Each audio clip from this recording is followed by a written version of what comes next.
नमस्ते दोस्तों, आप सबका स्वागत है हमारे अपने YouTube channel critical ambulance for you. दोस्तों, हम लोग देख रहे हैं कि एम्बुलेंस सर्विस आने से पहले या मेडिकल सर्विस मिलने से पहले घर पे अगर कोई हादसा हो जाता है तो हम उसमें क्या कर सकते हैं।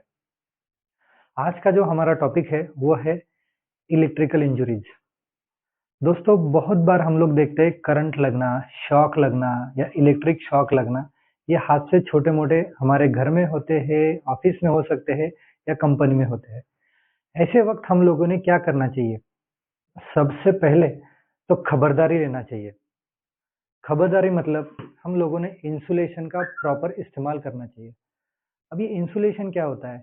हम लोगों ने हमारे जो सैंडल्स या चप्पल्स होते हैं वो रबर के होने चाहिए। नीचे वुडन सपोर्ट लेना चाहिए या वुडन चेयर, स्टूल लेना चाहिए। तब जाके हम इलेक्ट्रिक काम करना चाहिए। अगर ऐसा हो जाता है कि किसी को इलेक्ट्रिक करंट लग गया हो, घर में, ऑफिस में या कोई जगह पे, और वो व्यक्ति उस वायर में अटैच हो, तो हम लोगों ने जाकर उसे हाथ नहीं लगाना है। अगर हम उसे हाथ लगाते हैं तो हमें भी इलेक्ट्रिक करंट लगने के चांसेस होते हैं। ऐसे वक्त क्या करना चाहिए?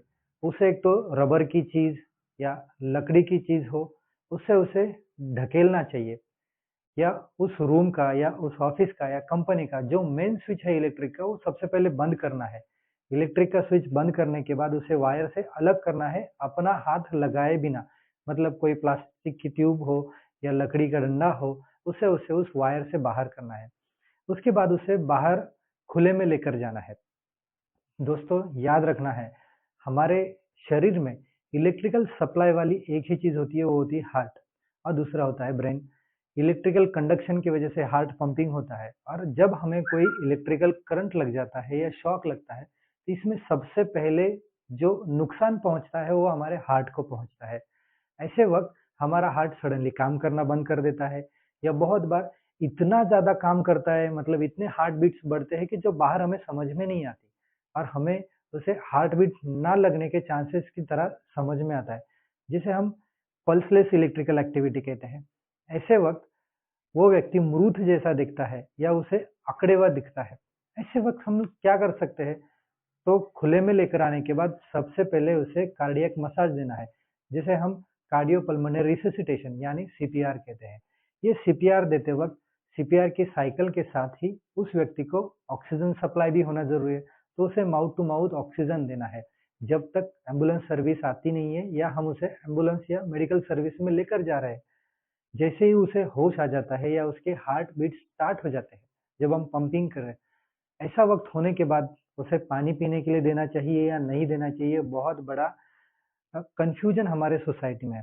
तो दोस्तों, उसे कोई भी खाने की चीज नहीं देना है या पानी नहीं देना है, अनलेस एंड अनटिल हम उसे अस्पताल में लेकर जाते हैं। तो चीज याद रखना है, अगर किसी को इलेक्ट्रिकल करंट लगता है तो सबसे पहले मेन स्विच बंद करना है। उसे लकड़ी के सहायता से उस इलेक्ट्रिकल कंडीशन से, वायर हो या स्विच हो, उससे बाजू लेकर जाना है। अगर उसका दिल बंद हो गया हो, ऐसा हमें लगता है, और बेहोश हो गया हो, तो सबसे पहले उसे सीपीआर स्टार्ट करना है, जिसे हम कार्डियोपल्मोनरी रिससिटेशन या हार्ट पंपिंग कहते हैं।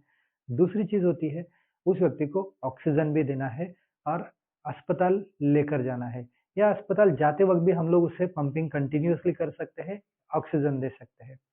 जब हम अस्पताल में लेकर जाएंगे तो आगे की ट्रीटमेंट 100% होनी है, लेकिन तब तक हमारा जो व्यक्ति जैसे इलेक्ट्रिक करंट का शॉक लगा हो, तो जिंदा रहना बहुत जरूरी है। दोस्तों, आप लोगों को हमारा ये वीडियो कैसा लगा, ये आपसे कमेंट कीजिए। अच्छा लगता हो तो आप इसे स्प्रेड कीजिए। धन्यवाद।